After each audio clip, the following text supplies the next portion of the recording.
ሜሪትስ ፕሮፐርቲ ቀድመው ለሚመጡ የ30% ቅናሽ ያገኛሉ ይሎታል። ቤተ መንግስት አቅራቢያ አራዳ ፓርክና ፍሬንድሺፕ ፓርክ ከፊትና ከኋላ ያደመቀው አፓርትመንቶቻችን ባለ አንድ መኝታ ሙሉ በሙሉ ሽያጭ ማጠናቀቃችንን እየገለጽን ባለ ሁለትና ባለ 3 መኝታ በካሽ ለሚከፍሉ 30% ቅናሽ የተደረገባቸውን አፓርትመንቶች እንሆ ብለናል። ባለ 2 መኝታ በ5.9 ሚሊዮን ብር ጠቅላላ ክፍያ፣ ባለ 3 መኝታ በ8 ሚሊዮን ብር አጠቃላይ ክፍያ የማለት ቀድመው ለሚመጡ በካሬ 90 ሺህ ብር የነበረውን በ63 ሺህ ብር ብቻ እየሸጥን እንገኛለን። በዚህ መንደር መዋኛ ገንዳ፣ ጂምናዚየም፣ ደረጃውን የጠበቀ ሰፋፊ ሊፍቶች፣ ምቹና በቂ መኪና ማቆሚያ ቦታዎች፣ ዘመናዊ የደረቅ ቆሻሻ ማስወገጃና አውቶማቲክ ጄኔሬተር የተገጠመላቸው እንዲሁም የከርሰ ምድር ውሃና ለተለያዩ አገልግሎቶች የሚውል ሰገነትም በአንድ አካቷል። ለበለጠ መረጃ ከታች ባለው ስልክ ይደውሎ። ሜሪትስ ፕሮፐርቲ። የደረሰን ጥብቅ መረጃ አለ። ባለ 13 ገጽ የደረሰን ጥብቅ መረጃ ነው። እዛ ላይ የተወሰነ ሀሳቦች እንሰጣለን። ለሀገራችን ብሔራዊ ጥቅም ስንል አንዳንዶቹን ነገሮች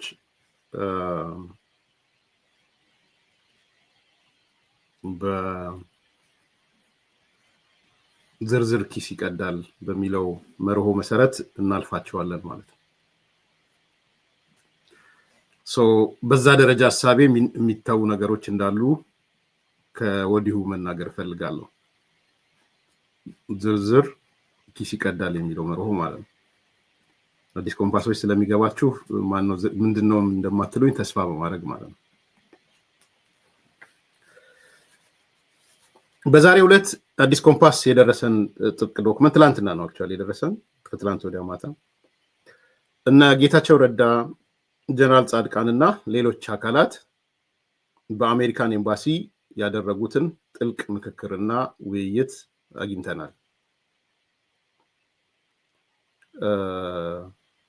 ይሄ በአሜሪካን ኤምባሲ የተካሄደ ጥልቅ ምክክር እና ጥልቅ ውይይት በጣም በርካታ ጉዳዮችን ያነሳው። እንዳልኩት ጌታቸው ረዳ ነበረ፣ ጀነራል ጻድቃን ነበረ፣ ሌሎች አካላቶችም ነበሩ።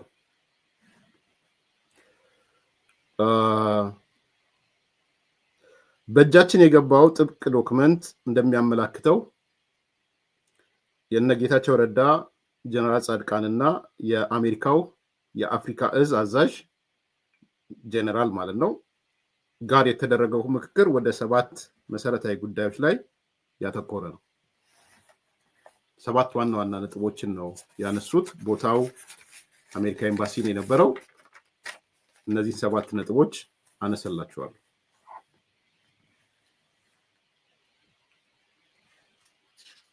እንግዲህ ለሁላችሁም ግልጽ እንደሚሆነው ይሄ ጀነራል ከነጻድቃን ጋር ከነጌታቸው ረዳ ጋር ከመገናኘቱ የተገናኘው ኢትዮጵያ በገባ በንጋታው ከሰዓት በኋላ ነው ያገኛቸው። እንትኑ የሚያሳየው እሱ ነው። እንደ ፈረንጆቹ አቆጣጠር ኖቬምበር 23 2023 የአሜሪካ የአፍሪካ እዝ ዩኤስ አፍሪካን ኮማንደር ዋና አዛዥ የሆኑት ጀነራል አንደርሰን የተመራ ልዑክ በኢትዮጵያ ተገኝቶ ነበረ። ጀነራል አንደርሰን በኢትዮጵያ ቆይታቸው ወቅት ከኢትዮጵያ ከፍተኛ ባለስልጣናት፣ ከመንግስታዊ ያልሆኑ ድርጅቶች ዩኤንኤችሲአር፣ አይሲአርሲ እና ሌሎችም እንደነ ጌታቸው ረዳ እና ጀነራል ጻድቃን ጋር ተመካክረዋል። በወሳኝ ጉዳዮች ላይ ተመካክረዋል።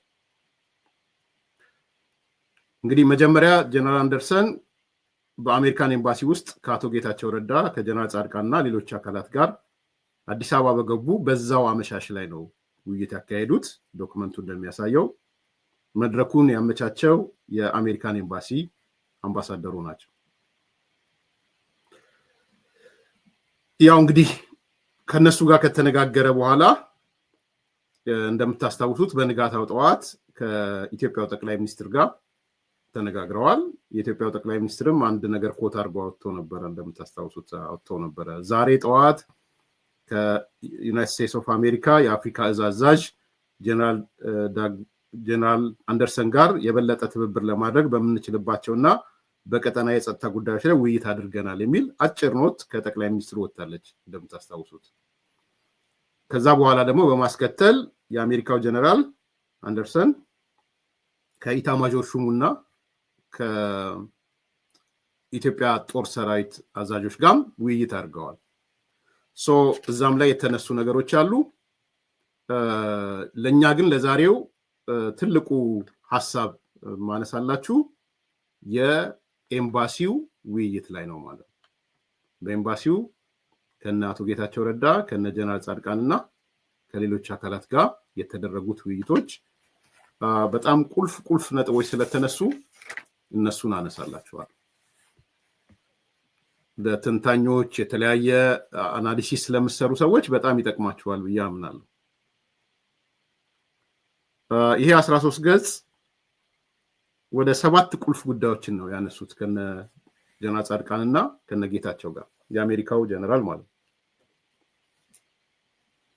አንደኛው የምስራቅ አፍሪካ የአፍሪካ ቀንድና የቀጠናው ዋነኛ ስጋት ምንድን ነው? ስጋቱ የስጋቱ ምንጭስ ምንድን ነው? ይሄን ጥያቄ የጠየቀው ጀነራሉ ነው።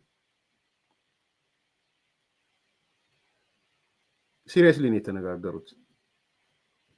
ታስታውሱ ከሆነ የኤርትራው ውጭ ጉዳይ መስሪያ ቤት ሁሌ ትዊት የሚያደርገው ያው የኤርትራ መንግስት አንድ ጀነራል በመጣ ቁጥር ምንም ባልተነጋገሩት እየተወያዩ ምናምን ሲሉ አይታችኋል። እንደዛ አይደለም፣ እንደዛ አይደለም። በጣም ዲፕ ውይይት ነው ያደረጉት። ሰውየው ደግሞ የአፍሪካ ተወካይ ጀነራል። ኤንድ ይሄ ደግሞ እንዳልኩት ላይን ባይ ላይን ነው የ13ቱ ገጽ ላይን ባይ ላይን ኖት የተወሰደበት ምናምን 13ቱንም ገጽ ነው ያነበብኩትም። እንግዲህ ሶርስ አልናገርም አስፈላጊ ስላልሆነ። አንደኛ ያነሱት የምስራቅ አፍሪካ የአፍሪካ ቀንድና የቀጠና ዋነኛ ስጋት ምንድን ነው? የስጋት ምንጩስ ከየት ይቀዳል የሚል ነው አንደኛ። ሁለተኛ ያነሱት ኢሳያስ አፈወርቂና የኤርትራ መንግስት ያሉበትን ቁመና ነው ያነሱት ሁለተኛው ነጥብ። ሶስተኛው ያነሱት የሶማሊያው ፕሬዝዳንት ሐሰን ሼህ መሐመድ እየፈጠረ ያለው ቀውስ ነው። ትንሽ ታስደነግጣለች፣ ግን በስሱ ነው የምነግራችሁ ዝርዝር ኪስ ስለሚቀድ። ግን ገርሞኛል። ፕሬዝዳንት ሐሰን ሼህ መሐመድ ኦልሞስት ሶማሌን እያተራመሰ እንደሆነ ነው ያነበብኩት ነገር። ኤንድ ኢምፖርታንት ጠቃሚ ይመስለኛል ሶስተኛው። ስለዚህ የሶማሊያው ፕሬዝዳንት ሐሰን ሼህ መሐመድ እየፈጠረ ያለው ቀውስ ሶስተኛው ነጥብ ነው። አራተኛ የግብፅ መንግስት ቀጠናው ላይ እየተከተለ ያለው ፖሊሲ ነው ያነሱት። ግብፅ ምን እያደረገች ነው የሚለው እነ ጀነራል ጻድቃን እነ ጌታቸው ረዳ ከጀነራሉ ጋርና ሌሎች ሰዎችን ተጨምረው ማለት ነው። አምስተኛ የሱዳን እጣ ፋንታ ነው። ሱዳን ምን ልትሆን ትችላለች? ምንድነው የምትጠብቁት ነው የጀነራሉ ጥያቄ። አሜሪካስ ምን ልታደርግ ይገባታል? ስለዚህ የሱዳን እጣ ፋንታ ላይ ይሄን በራሱ የሚያነጋግር ነው። አምስተኛ ኢሹ እሱ ነው። ስድስተኛ የኢትዮጵያ ውስጣዊ ሁኔታ፣ የደህንነት የጸጥታ ሁኔታ በተለይም በትግራይ በአማራና በኦሮሚያ ፎከስ ያደረጉት ሶስቱ ላይ ነው። ጀነራሉ ማወቅ የፈለገውም የተነጋገረውም ከነ ጀነራል ጻድቃን ጋር ከነ ጌታቸው ረዳ ጋር እና ሌሎችም አሉ ብያለው የትግራይ የአማራና ኦሮሚያ የጸጥታ ሁኔታንም አንስተዋል። ሰባተኛው የአሜሪካ ሚና ምን ሊሆን ይገባል? ምንድነው አድቫይዝ የምታደርጉት? ምን እናድርግ? አሜሪካ እንደ መንግስት ምን ማድረግ አለባት? የሚል ናቸው። እነዚህ 7 ነጥቦች ዋነኛ የዲስከሽኑ ፖይንቶች ናቸው ማለት ነው። ሶ ዘግይታችሁ ለገባችሁ መሰረት ሳመራይዝ ዳርጋዋለች ማየት ትችላላችሁ እዛ ላይ። ቴንክ ዩ መሰረት። የቀጠናው ዋነኛ ስጋት ምንድነው? ከየትስ ይቀዳል? የኢሳያስ መንግስት ያለበት ቁመና፣ የሶማሊያ ፕሬዝዳንት እየፈጠረው ያለው ቀውስ፣ የግብጽ መንግስት በቀጠናው ምን እያደረገ እንደሆነ፣ የሱዳን ዕጣ ፈንታ፣ የኢትዮጵያ ውስጣዊ ሁኔታ እና 7ኛ የአሜሪካ ሚና ምን ይሁን? 7ኛ ጨምሪበት። ምን ታደርግ አሜሪካ? ምንድነው አድቫይስ ምክር ሐሳባችሁ ምንድነው የሚል ማለት ነው።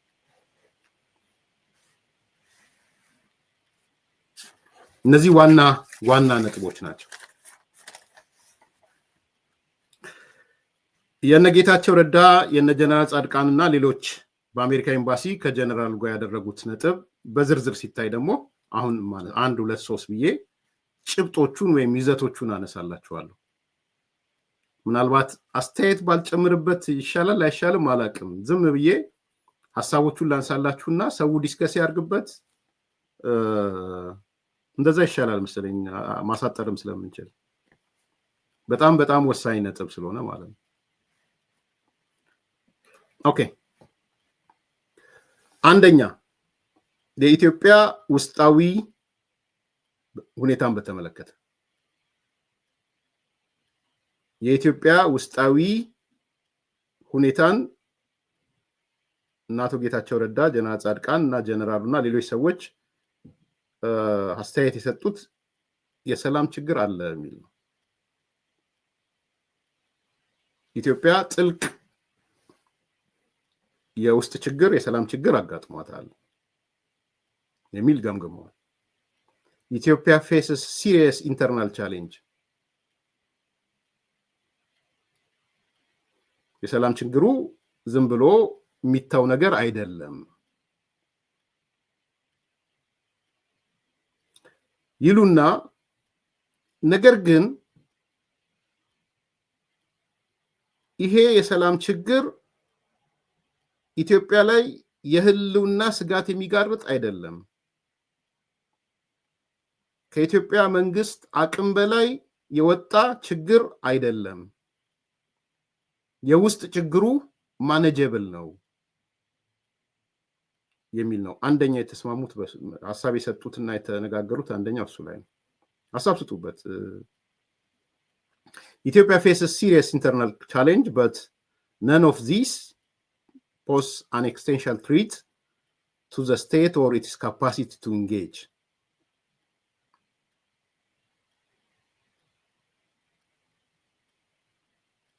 ይሄ ነው አንደኛው ማለት ነው። ምን ታደርጋለህ? እኔ ጋር ምን አስመጣ? እንደዛ ከሆነ ያንተ ሰው ሻቢያን አይደል የጻፈልን ሂድና አንብብ። የውጭ ጉዳይ ሚኒስትርህ ወይም ፕሮፓጋንዳ አይ የአሜሪካው ጀነራል መጥቶ ነው የሄደው ስላለ እሱን ስማ፣ ዝም ብለህ መጥቶ ሄደ በሚለው ስማ። እኔ ግን እነግርሃለሁ።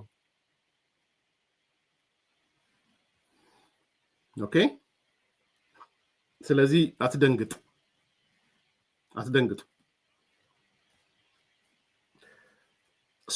የውስጣዊ ችግር አለ ኢትዮጵያ ውስጥ። ይሄ ውስጣዊ ችግር ግን የህልውና አደጋ የሚጋርጥ አይደለም፣ ማኔጀብል ነው የሚል ነው አንደኛ የተነጋገሩት። ከዚህ አንጻር 3 አካላቶችን አይተዋል። ፋኖን አይተዋል፣ ኦላን አይተዋል፣ ህወሓትን አይተዋል። ቅድም እንዳልኳችሁ አማራ፣ ኦሮሚያና ትግራይ ብያቸዋል።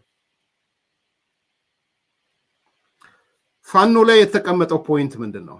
ፋኖን በተመለከተ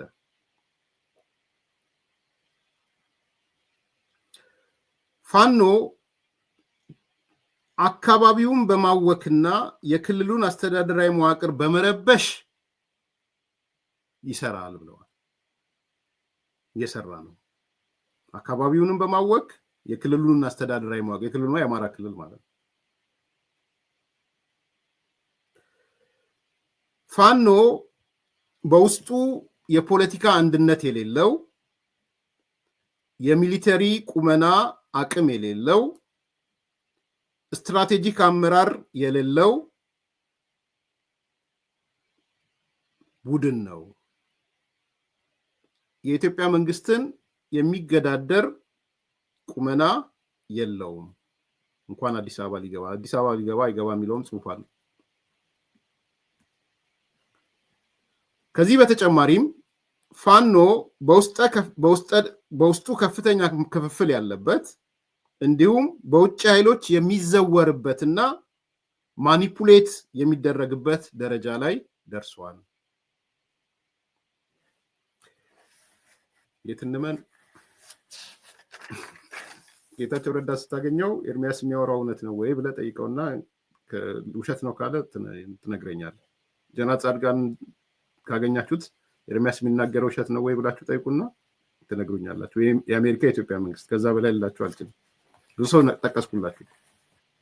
እኔ ዝም ብዬ ከኪሴ ቦርተፍ አድርጌ አላመጣም። ባይዘው የአዳማው ስብሰባ የጅማው ስብሰባ እያልኩ አላመጣም። ሰዎችን ተናግሬያለሁ፣ ቦታውን ተናግሬያለሁ፣ ወቅቱንም ተናግሬያለሁ።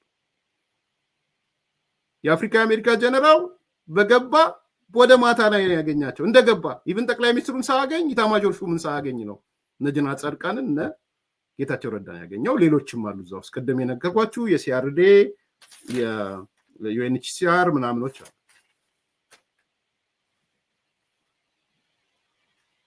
ሌሎችም አሉ ብያለሁ ፌበ። ስለዚህ የዩኤንኤችሲአር ምናምን አነሳውኝ። ኤንጂኦዎቹም አሉ ኤስአርሲ ምናምን ሁሉ አሉ። እነሱን ካገኘ በኋላ ነው በኋላ ወደ ጠቅላይ ሚኒስትሩ የሚሄደው ወደ ኢታማጆር ሹሙ የሚሄደው ማለት ነው። ስለዚህ ፋኖን ነው መጀመሪያ ያነሱት። በፋኖ ዙሪያ ቅድም ያልኳችሁ ማለት ነው። ይቀጥላል ፋኖ ላይ። አሁን ፋኖ በአሁን ሰዓት የፋኖ ታጣቂዎችን እንደ መሳሪያ እየተጠቀሙ ያሉት የኤርትራው ፕሬዝዳንት ኢሳያስ አፈወርቂ ናቸው። የአሜሪካ ግንዛቤ ማለት ነው። በነገራችን ባጭሩ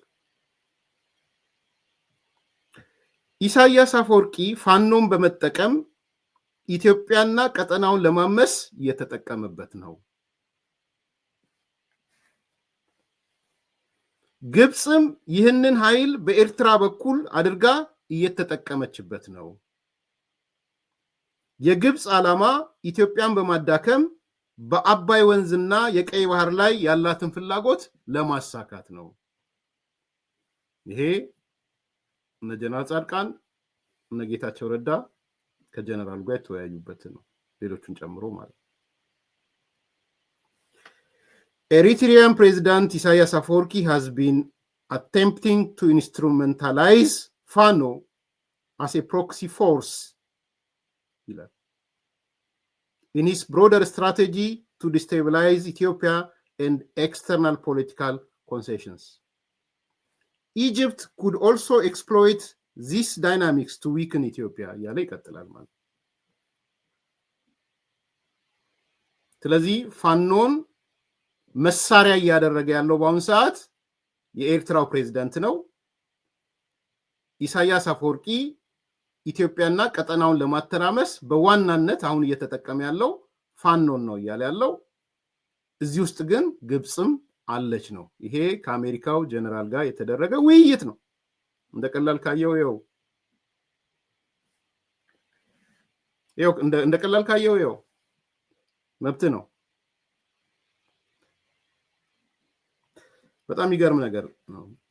these external forces ማለት ኤርትራና ግብፅ ማለት ነው might view FANO as a useful destabilizing tool rather than a viable political force. ፋኖን የሚመለከቱት እንደ አንድ ጠንካራ የፖለቲካ ኃይል ሳይሆን እንደ አንድ አዋኪ አተራማሽ ኃይል አድርገው ነው የሚያዩት። ማን? ኢሳያስ የሚያየው፣ ግብፅ የምትመለከት።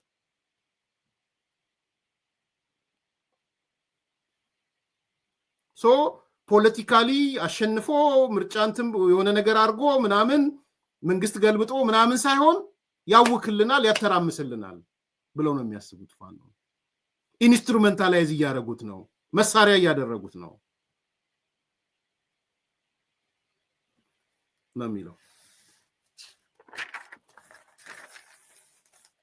ሁለተኛ የኦሮሞ ነጻነት ሰራዊት ኦላ ስለሚል ነው ኦላ እያልኩ ያለሁት።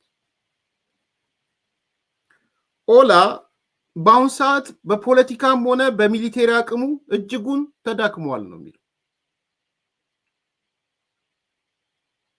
ተዳክሟል። ኦላ remains significantly weakened both militarily and politically ይላል። በፖለቲካውም ዘርፍ በሚሊቴሪውም ዘርፍ ከመቼውም ጊዜ በላይ እጅግ የተዳከመ ኃይል ሆኗል ይላል።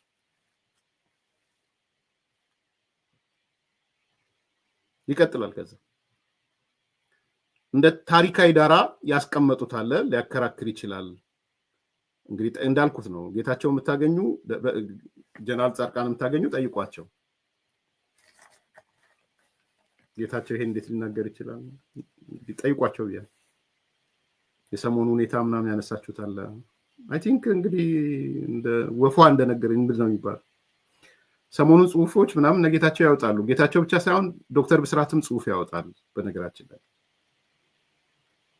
የአልጀዚራው መድረክ ምን አይነት መድረክ ነበረ፣ ምን አይነት ሳቦታጆች ተፈጽመዋል፣ ምን አይነት ሴራዎች ነበሩት ኤክስፔክት እናደርጋለን። በጭላንጭል በዚህ በጆሮ የሰማናት ጌታቸውን ጽሁፍ እያዘጋጀ እንደሆነ ሰብቻለሁ። ዶክተር ብስራትም ጽሁፍ እያዘጋጀ እንዴት ማኒፑሌት ተደረገ ምን አይነት ነገር እንደነበረ ጽሁፉ ሲደርስ ብንነጋገር አይሻልም? እሱን እንነጋገር እንሰውን ነው። ቀጥታ ከጌታቸው ምናምን አይደለም የሰማሁት። ወፏ ነው የሚባለው አይደል በተለመደ ቋንቋ፣ እሷን የነገረች። ስለዚህ የዶክተር ብስራትንም ጽሁፍ እናያለን፣ የጌታቸው ረዳንም እናያለን ብዬ ኤክስፔክት አደርጋለሁ። ከደረሰን ደግሞ ቀድመን መተን እንሰራለን። ስለዚህ ተውት የአልጀዚራን መድረክ አሁን ለጊዜው። የኦላ ኦሮሞ ነጻነት ሰራዊት ፖለቲካሊም ተዳክሟል፣ ሚሊቴሪሊም ተዳክሟል የሚል ነው ግምገማቸው። ሌላ ነገር ያነሳሉ እዛ ላይ ኦላ በሰሜን ጦርነት በትግራይ ጦርነት ወቅት ከቲዲኤፍ ጋር መቀናጀቱ በኦሮሞ ህዝብ ዘንድ በተወሰነ መልኩ ቅቡልነቱን እንዲያጣው አድርጓል የሚል ግምገማ አስቀምጠዋል። ለእኔ ኢንተረስቲንግ ከሆነኝ ነገሮች አንዱ እሱ ነው።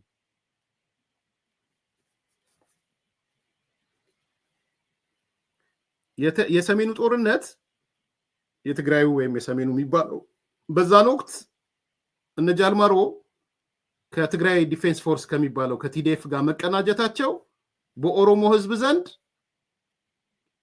ቅሬታ ፈጥሯል ነው የሚለው። ህዝቡ ጥምረቱን ያን የነበረውን ጥምረት እንደ ስልጣን ፈላጊና እንደ ህዝበኛ እንጂ መርህ አልባ ናቸው ለካ ብሎ እንዲያስብ አድርጎታል ነው የሚለው ሰነዱ። Oromo population viewed the alliance as driven by opportunism rather than principle ይላል። ዲቴይሉን የኦሮሞ ፖለቲካ ውስጥ ላላችሁ ሰዎች ለእናንተ ልተውላችሁ፣ አስተያየት ካላችሁ ጻፉልኝ በዚህ አጋጣሚ። it's a very interesting point ነው። ኦላ አንዱ ከህወሓት ጋር ያኔ በጦርነት ወቅት አሊያንስ ለመፍጠር የሄደበት መንገድ በኦሮሞ ልሂቃን ዘንድ ደስታ አልፈጠረም። እንደውም መደናገጥ ነው የፈጠረው። ኦፖርቹኒስቶች ናቸው ወይ የሚል እየተፈጠረ ነው። የኦሮሞ ልሂቃን እንደ እንትን የሆነባቸው ኦላዎች እንደ መጥፎ ነገር ነው የሆነባቸው። ሪሊ እስከዛ ድረስ ነው ሳሚ ኦላ በኦሮሞ ህዝብ ዘንድ እንደሞተ ነው የቆጠሩት። ኦኬ ምንድን ነው ዝንባሌዎቹ ምን ነበሩ? ኦፍኮርስ መጨረሻ ላይ አስታውሳለሁ ኦላዎችም ደንግጠው እነ ጃልማሮ እነ ጌታቸው ረዳን አዲስ አበባ አትገቧትም የሚል መግለጫ ማውጣታቸውን አስታውሳለሁ። ኢንክሉዲንግ ኦነግ አዲስ አበባ መግባት አትችሉም ብሏቸዋል። እሱን አስታውሳለሁ። ግን ምን ያህል በዚህ ደረጃ እንደጎዳቸው እርግጠኛ አይደለሁም። ግን ዶክመንቱ አሰስመንቱ እሱ ነው። እንግዲህ እነ ጀነራል ጻድቃን ያሉበት እነ ጌታቸው ረዳ ያሉበት ነው። አክቲቭ ተሳታፊዎች ያሉበት ነው። ሶ ባጭሩ ምንድነው እያለ ያለው ለኦሮሞ ነጻነት ሰራዊት ወይም ለኦነግ ሸኔ ያኔ በሰሜኑ ጦርነት ወቅት በትግራዩ ጦርነት ወቅት ከቲዲኤፍ ጋር መቀናጆ ለመፍጠር መሄዱ በኦሮሞ ልሂቃንና በኦሮሞ ህዝብ ዘንድ ጥርጣሬ ውስጥ እንዲገባና ቅቡልነቱ እንዲያጣ አርጎታል። ይሄ ድርጅት ለካ መርህ አልባ ነው የሚል ስሜት እንዲፈጠር አርጓል ነው የሚለው። በጥቅሉ ግን ኦነግ ሸኔ ወይም ኦላ ወይም ኦሮሞ ነጻነት ሰራዊት በፖለቲካም በሚሊቴሪም አቅሙ ተዳክሟል የሚል ነው እንግዲህ የአሜሪካ ባለስልጣናት ጠረጴዛ ላይ የቀረበው ዶክመንት ማለት ነው። ሶስተኛው ህወሓት ነው። ስለ ህወሓት ምን አሉ የሚለው ነው። እነ ጀነራል ጻድቃን እና አቶ ጌታቸው ረዳ ከአሜሪካው ጀነራል ጋር ባደረጉት ውይይት ስለ ህወሓት 3-4 ነገሮች አንስተዋል። አንደኛው ህወሓት ትርጉም አልባ ሆኗል ነው ያሉት። አንደኛው ብዙም በፖለቲካው ተጽዕኖ ማያሳድር ሆኗል ነው ያሉት።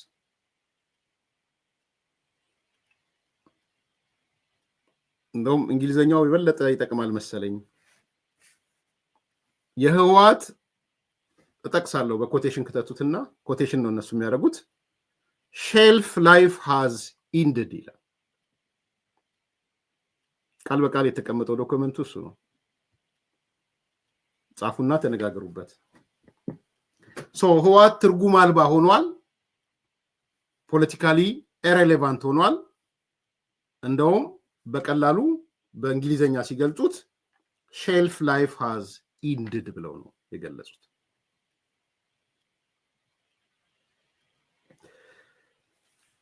ሁለተኛው በህወሓት ውስጥ ያለው ሃርድ ላይነሮች አሁንም አካባቢውን ለማመስ እየተንቀሳቀሱ ነው ይላል።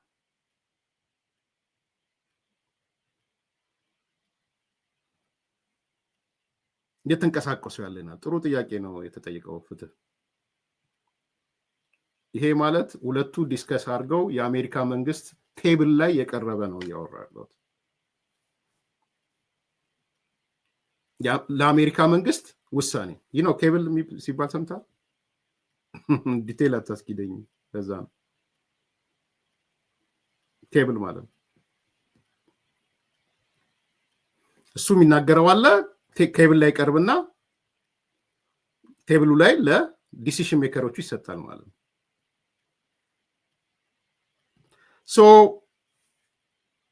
ህወሓት ጊዜ ያለፈበት ሆኗል ነው ያሉት። ሼልፍ ላይፍ ሃዝ ኢንድድ። እነዚህ ሃርድ ላይነሮች አሁንም ግጭት ለመፍጠር እየተንቀሳቀሱ ነው ይላል። ሁለተኛው ሶስተኛው ኢሳያስ አፈወርቂ መሳሪያ እያደረጋቸው ነው። ለምን ይላል እዛ ላይ? ምክንያቱም ይላል ኢሳያስ አፈወርቂ ኤርትራ ውስጥ ጦርነት እንዲገባ አይፈልግም። ጦርነት እንዲገባ ስላልፈለገ አሁን ሃርድ ላይነሮቹን በእነ ዶክተር ደብረጽዮን የሚመራ ይላል። ዶክተር ደብረጽዮን ስሙ ተጠቅሷል። ወደ ኤርትራ ጦርነት እንዳይገባ ኢሳያስ ትግራይ ላይ እንዲቀር እያደረገ እነማን ተጠቅሞ? ሃርድ ላይነሮቹን አክራሪዎቹን ተጠቅሞ። ዋነኛ ስጋቶች ሃርድ ላይነሮቹ ናቸው ትግራይ ላይ ነው። እነዚህ ኃይሎች የፕሪቶሪያ ስምምነትም እንዳይተገበር እንቅፋት ሆነዋል ይላል። ይህን ጌታቸው ደግሞታል።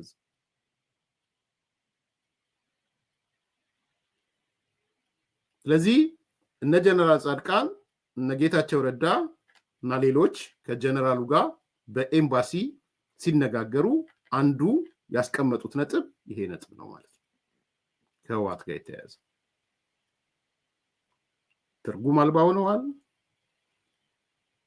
ኤክስፓየር አድርገዋል ወይም ሼልፍ ላይፍ ሃዝ ኢንድድ። ሃርድ ላይነሮቹ አሁንም የጦርነት አታሞ እየመቱ ነው ወይም የጦርነት ዝግጅት ላይ ናቸው። እነሱ ግን በዋናነት ከኢሳያስ አፈወርቂ ጋር እየሰሩ ስለሆነ ነው። ኢሳያስ አፈወርቂ ደግሞ ዋናው ዓላማ ጦርነቱን ወደ ኤርትራ እስካይመጣ እዛው ትግራይ ውስጥ ጦርነቱን ለማድረግ ነው የሚል ህወሓት ላይ ያላቸውን ግምገማ የተቀመጠ ነው። የኢትዮጵያ ውስጥ ሁኔታ ይህን ይመስላል፣ የድርጅቶቹ ግምገማ ማለት ነው። ጀነራሉ ከነ ጀነራል ጻድቃን ከነ አቶ ጌታቸውና ከሌሎች ጋር የገመገሙት። ሌላው የኢትዮጵያ የባህር በር ጉዳይ ነው የተነሳው። የባህር በር ጉዳይ ላይ በቀጠናው ስትራቴጂክ ባላንስ ለመፍጠር ከተፈለገ ኢትዮጵያ የባህር በር ጥያቄ መሰረታዊ ጥያቄ ነው ብላ ታምናለች የሚል ቀርቧል። ይሄ አንዱ ዲስከሽን ፖይንት ነበር የነበረው። በልዩ ሁኔታ በነገራችን ላይ ጀነራሉ ለዚህ መልስ ሰጥቷል። ዶክመንቱ ላይ አለ። ጀነራሉ በሰጠው መልስ ላይ ግልጽ ነው ያስቀመጠው። ኢትዮጵያ በሰላማዊ መንገድ የባህር በር ለማግኘት የምታደርገውን ጥረት አሜሪካ ትደግፋለች ብሎ ነው የነገራቸው። ጀነራል አንደርሰን የነገራቸው እሱ ነው። በሰላማዊ መንገድ ይላል፣ ግን እሱም ማስምሩበት የቀጠናው አንከር ስለሆነች፣ የቀጠናው ወሳኝ አካል ስለሆነች ኢትዮጵያ የባህር በር ላይ የምታደርገውን ጥረት እንደግፋለን፣ አሜሪካኖች እንደግፋለን። ይሄ በስቴትመንት የተቀመጠ እንዳልኳችሁ ነው። ፕሩፍ ኦፍ እንትናችሁን ሰፋ አድርጉና ጠይቁ ብያቸዋል። በህይወት ያሉ ሰዎች ነው እየነገርኳቸው ያለው። ስለዚህ ኢትዮጵያ በሰላማዊ መንገድ የባህር በር ለማግኘት የምታደርገውን ጥረት አሜሪካ ትደግፋለች። በኢትዮጵያ በኩል ከባህር በር ጋር ተያይዞ ያሉ ፍላጎቶችን በቀጠናው ሰላምን ለማረጋገጥ ስለያዘቻቸው እቅዶች ከዋሽንግተን ዲሲ ባለስልጣናት ጋር እነጋገራለሁ፣ የአሜሪካም ውሳኔ ይሆናል ነው ያላቸው። ይሄ አንዱ ነገር ነው ማለት ነው። ሌላው ግብጽ ናት። ስለ ግብጽ ያነሱላቸው ነው እነ ጀነራል ጻድቃን እና አቶ ጌታቸው ረዳ ግብጽን በተመለከተ ማለት ነው። ግብጽ በአፍሪካ ቀንድ የምትከተለው ስትራቴጂ እንግሊዘኛውን ብጠቀም ደስ ይለኛል፣ እናንተ ተርጉሙት ከፈለጋችሁ። የግብጽ የአፍሪካ ቀንድ ስትራቴጂ ተብሎ የተቀመጠው ኮስት ፍሪ ወይም ሎ ኢንቨስትመንት አፕሮች የሚባል ነው። እንግዲህ አንዳንድ ፖለቲካ ተርሚኖሎጂዎች ምናምን ሊኖሩ ስለሚችሉ እኔ የፖለቲካ ተማሪ አይደለሁም፣ ፖለቲከኛ እንጂ የፖለቲካ ሳይንስ ተማሪ አይደለሁም። አንዳንዶቹ የሚገቡኝ ነገሮች አሉ፣ ግን ዝርዝር እንዲህ ማለት እንዲህ ነው የሚለው ላይኖረኝ ይችላል። ለዚህ ነው የማቀርብላችሁና እናንተ ማብራራት ትችላላችሁ ወይም ሌሎች አካላት። ዞሮ ዞሮ ግን የግብጽ የአፍሪካ ቀንድ ስትራቴጂ ኮስት ፍሪ ስትራቴጂ የሚባል እና ሎ ኢንቨስትመንት አፕሮች የሚባል። ይሄ ምን ማለት ነው የሚለውን ያብራሩታል። ምን ማለት ነው? ኮስት ፍሪ ማለት ምን ማለት ነው? ሎ ኢንቨስትመንት አፕሮች ማለት ምን ማለት ነው የሚለውን ያብራራል። ይሄ ማለት ባጭሩ ይላል፣ ባጭሩ ፕሬዝዳንት ኢሳያስ አፈወርቂን በመጠቀም የኤርትራ ፕሬዝዳንቱን ኢሳያስ አፈወርቂን በመጠቀም የውክልና ውጥረት መፍጠርና የግብፅን ፍላጎት ማሳካት ነው ይላል። በጣም የሚገርም ዴፊኒሽን ነው በነገራችን። ኢሳያስን በመጠቀም ግብፅ ፍላጎቷን የምታሳካበት መንገድ ማለት ነው። ኮስት ፍሪ ወይም ሎ ኢንቨስትመንት አፕሮች ወጪ ቆጣቢ ነው ማለት በአማርኛ ወጪ ቆጣቢ ናቸው። እውነት እንደ ኢሳያስ ወጪ ቆጣቢ የለም ማለት ነው። ኢሳያስን መጠቀም ወጪ ቆጣቢ ነው እያሉ እውነት እኮ ነው። እንደ የእርጎ ዝንብ ስለሆነ ኢሳያስ ጥልቅ እያረክ የምታደርገው ነው። ያሳፍራል። በጣም ማለት ይሄ እንግዲህ ለአሜሪካ እንደ መንግስት እየቀረበ ያለ ነው። በነገራችን ግብፅ ምስራቅ አፍሪካ ላይ የምትከተለው ፍላጎቷን ለማሳካት የቀይ ባህርና የአባይ ግድብም ማለት ነው። እሱን ለማሳካት ኮስት ፍሪ ትጠቀማለች፣ ሎ ኢንቨስትመንት ትጠቀማለች፣ ወጪ ቆጣቢ መንገድ ትጠቀም። ያ መንገድ ምንድነው? ኢሳያስን መጠቀም።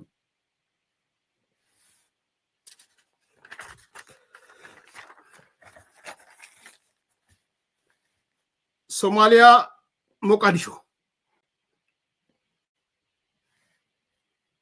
ዝርዝሩ ኪስ ይቀዳል፣ ግን አጠር ያለ ሃይላይት ተሰጣቸዋል። ትንሽ ለኔም ኮንፊውዝ ስላደረገኝ ነው። የሶማሊያው ፕሬዝዳንት በሶማሊያ እየተከተለ ያለው ፖሊሲ ሶማሊያን እያዳከመና እየከፋፈለ ነው ይላል። በአሁን ሰዓት የሶማሊያው ፕሬዝዳንት ሁሴን ሼክ መሐመድ ቁልፍ አዋኪ ሆነዋል ይላል የውይይቱ ሴንተር ማለት። ሰሞኑን የተፈጠረውን ስያሜ የሰጠውት ይሄ እንትኑ አይ ቲንክ ሼህ ሐሰን ኖርዝ ዌስት ሪጅን የሚባል መስርቷል መሰለኝ እና ኖርዝ ዌስት ሪጅን ወይም ካቱሞ ነው። እንትኑን እስቲ የሶማሌ ሰዎች ካላችሁ ስፔል ሳረግ ተሳስቼ እንዳለው እንትን ፕሮናውንስ ሳረግ KHATUMO ካቱሞ ሚል አዲስ ክልል እየፈጠረ ነው። ኖርዝ ዌስት ብሎ ኖርዝ ዌስት ሪጅን ብሎ ኤንድ ስያሜውንም ካቱሞ ብሎ ነው ያለው። KHATUMO ታንክ ዩ። እስቲ how do እንትን እንዴት ነው ፕሮናውንስ የምታደርጉት?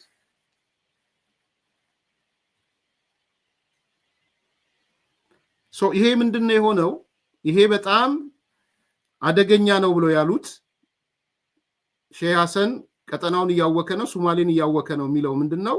ኖርዝ ዌስት ሪጅን እየፈጠረ ነው። ይሄ ደግሞ ለሶማሌላንድ እና ለፑንትላንድ አደጋ ፈጥሯል ነው የሚሉት። ሁለቱን የሚያዳክም ነው የሚሉት። ካቱሞ የሁለቱም ግዛቶች ኢቭን የጽንፈኝነት ላይ አይሲስ ላይ ምናምን ላይ የሚያደርጉትን ትግል የሚያዳክም ነው ግምገማ የተቀመጠ።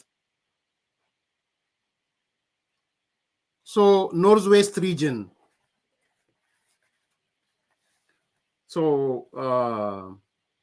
ይሄ ዲቴል እውነት ለመናገር ኢንፎርሜሽኑን ልስጣችሁ እንጂ ዲቴል ነገር የለኝም፣ ግን መረጃውን ብቻ ልስጣችሁ ከአንብቦ ተርጉሞ እንዳመጣ ሰው ማለት ነው። ሌሎች የሶማሌ ወንድሞቼን ጠይቃቸዋለሁ ከዚህ በኋላ ሌላ ጊዜ ዲቴይሉ። አሁን እኔ መረጃ ብቻ እየሰጠው ነው፣ ኢንፎርሜሽን የኔን አስተያየት አልጨመርኩም ስላልፈለኩ። ሰሞኑን የተፈጠረው ኖርዝ ዌስት ሪጅን ወይም ካቱሞ የሶማሌላንድና ፑንትላንድን አበሳጭቷል ነው የሚሉት። የሁለቱም ግዛቶች የጽንፈኝነት የሽብርተኝነት ላይ የሚያደርጉትን ትግል እያዳከመ ነው የሚል ነው። ያ ብቻ አይደለም የተቀመጠው። ጁባላንድም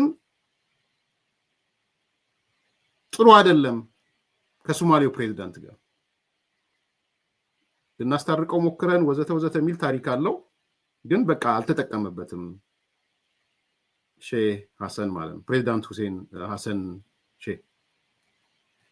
ስለዚህ ከጁባላንድ ጋርም ችግር አለበት፣ ከፑንትላንድ እና ከሶማሌላንድም ችግር አለበት። ኖርዝ ዌስት ሪጅን ብሎ እያመጣ ነው ያለው። በጣም ከባድ ነው የተቀመጠው ስቴትመንቱ። ከዛ ነው ዝርዝር መግባት ስለማልፈልግ ነው። የቱርክ እንቅስቃሴም አደጋ ጋርጦታል ነው የሚለው። ቱርክ እያደረገች ያለችው ሶማሊያ ላይ እያደረገች ያለችው ነገር ኦልሞስት 1 ፔጅ ነው። ዝርዝር ኪስ ይቀዳል በሚል የቱርክን አልፈነዋል። ግን ቀላል አይደለም። እንደ አሜሪካ ሲታይ ቀላል እንዳልሆነ ይገባኛል። ስቴትመንቶቹም ቀላል አይደሉም። የቱርክ ተጽዕኖ በሶማሊያ ውስጥ ማለት ነው። ከዛ ሱዳን ናት። ሱዳን 1 2 3 4 ነገሮች ነው የተቀመጡት። የኤምሬት እንቅስቃሴ እና የግብጽ እንቅስቃሴ ነው ጎላ ተብሎ የተቀመጠ።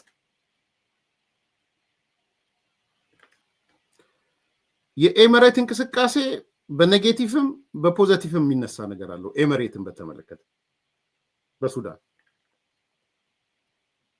ሁለቱም ሳይድ ነው ያነበብኩት። አንደኛው የኤምሬት እንቅስቃሴ ይላሉ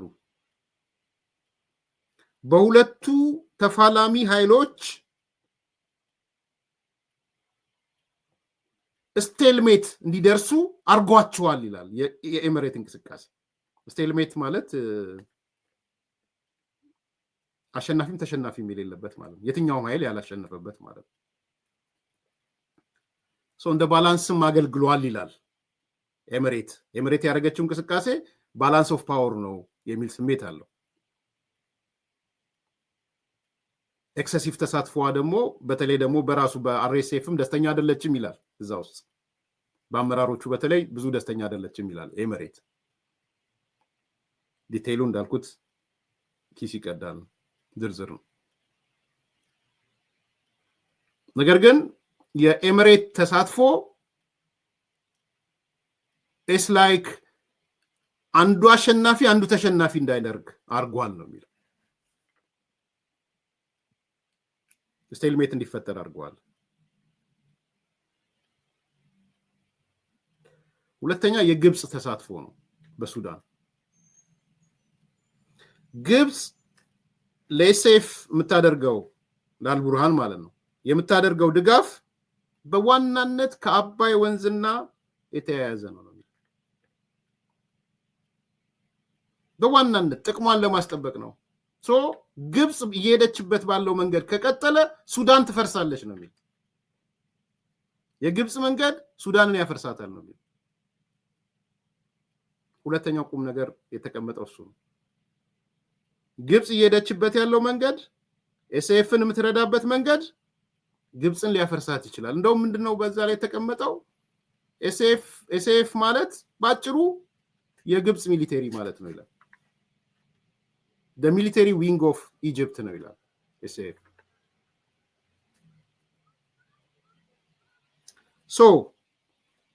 ማጠቃለያቸው ምንድነው? ከግብጽ አንፃር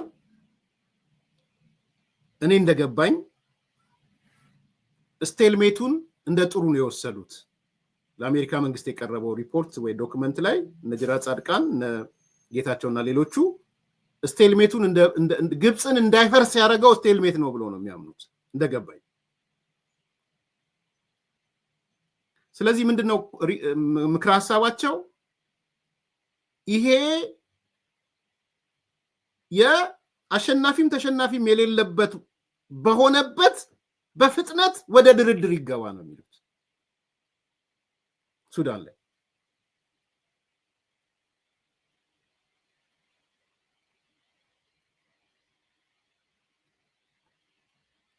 ቅድም እንዳነሳሁት ኤምሬት ባላንስ ፈጥራለች፣ ስቴልሜቱ እንዲኖር አድርጋለች ይላል።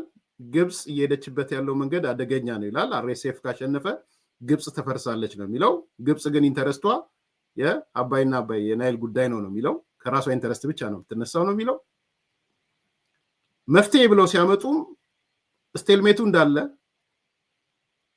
አሸናፊ ተሸናፊ በሌለበት በፍጥነት ወደ ድርድር የሚመጡበት ነገር አሜሪካ ኃላፊነት ወስዳ ልታመቻች ይገባል ነው የሚለው።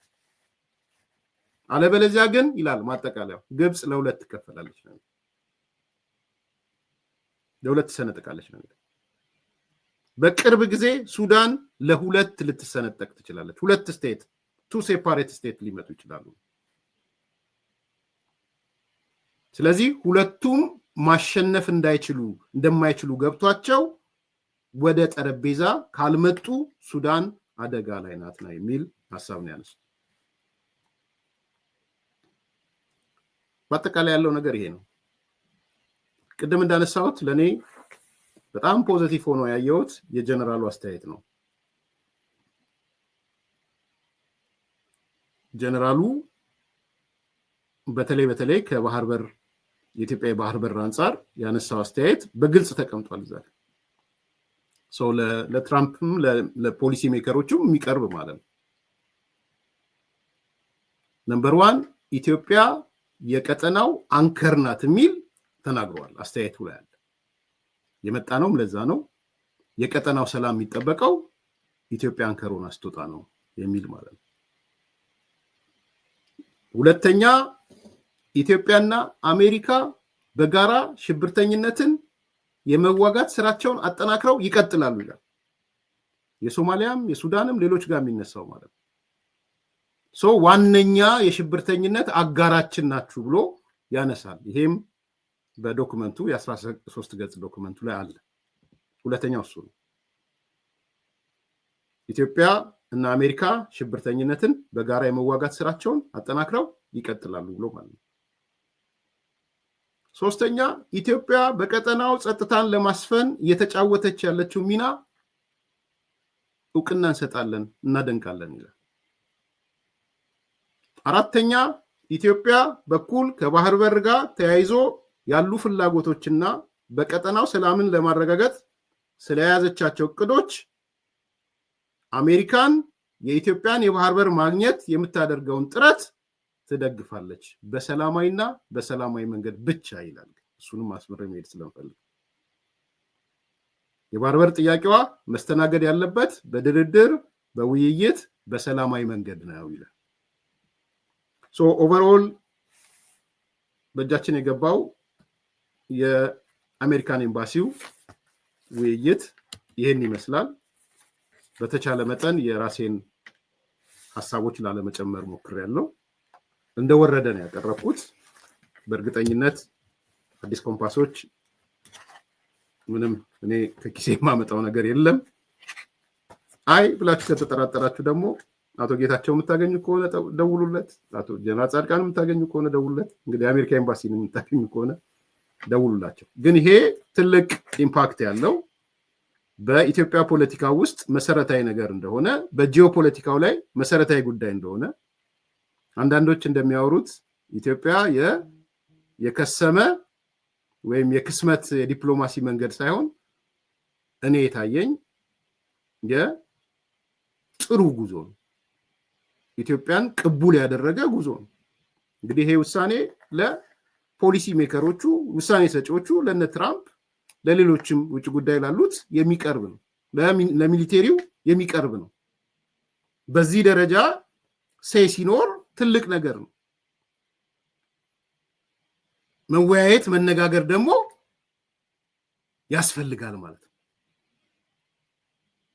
በደንብ መነጋገር በደንብ መወያየት ኢሹን ይዞ ያስፈልጋል። ይሄ የክስመት መንገድ አይደለም፣ የውድቀት መንገድ አይደለም። ይሄን ለመናገር ብልጽግና መሆን አይጠበቅብህም የኔ ወንድም፣ በአይን የሚታይ ነው። ይሄ ደግሞ ጥሩም ነው። ትልቅ የዲፕሎማሲ ውጤት ነው። ማንም ሊያቆሽሸው የማይችል የዲፕሎማሲ ውጤት ነው። ይሄን ያልኳችሁ ስለ ምርጫ ሳወራ የፖለቲካ ፓርቲዎቹ በውጭ ጉዳይ ፖሊሲዎቻቸው ላይ በሀገር ብሔራዊ ጥቅም ላይ አቋማቸው ምንድን ነው የሚለውን እንለካለን ስንል አንዱ መለኪያ ይሄ ነው። እንጭፍጫፊና ትናንሽ ጉዳዮች አይደል። ይሄንን በደንብ ከግምት እንድትከቱ ፈልጋለሁ። እንግዲህ ሀሳብ ያላችሁ አስተያየት ያላችሁ ጻፉልኝ አዲስ ኮምፓስ ላይ። የኔንም ራሱን አስተያየቶች ከሌሎች ጋር ሰው ጨምሬም እንመጣበታለን። ግን እንደወረደ ያለው መረጃ ይሄን ይመስላል። ላይክ አርጉ፣ ሰብስክራይብ አርጉ፣ ሼር አርጉ። መልካም ቀን። ሜሪትስ ፕሮፐርቲ ቀድመው ለሚመጡ የ30% ቅናሽ ያገኛሉ ይሎታል። ቤተ መንግስት አቅራቢያ አራዳ ፓርክና ፍሬንድሺፕ ፓርክ ከፊትና ከኋላ ያደመቀው አፓርትመንቶቻችን ባለ 1 መኝታ ሙሉ በሙሉ ሽያጭ ማጠናቀቃችንን እየገለጽን ባለ 2 እና ባለ 3 መኝታ በካሽ ለሚከፍሉ 30% ቅናሽ የተደረገባቸውን አፓርትመንቶች እንሆ ብለናል። ባለ 2 መኝታ በ5.9 ሚሊዮን ብር ጠቅላላ ክፍያ፣ ባለ 3 መኝታ በ8 ሚሊዮን ብር አጠቃላይ ክፍያ የማለት ቀድመው ለሚመጡ በካሬ 90 ሺህ ብር የነበረውን በ63 ሺህ ብር ብቻ እየሸጥን እንገኛለን። በዚህ መንደር መዋኛ ገንዳ፣ ጂምናዚየም፣ ደረጃውን የጠበቀ ሰፋፊ ሊፍቶች፣ ምቹና በቂ መኪና ማቆሚያ ቦታዎች፣ ዘመናዊ የደረቅ ቆሻሻ ማስወገጃና አውቶማቲክ ጄኔሬተር የተገጠመላቸው እንዲሁም የከርሰ ምድር ውሃና ለተለያዩ አገልግሎቶች የሚውል ሰገነትም በአንድ አካቷል። ለበለጠ መረጃ ከታች ባለው ስልክ ይደውሉ።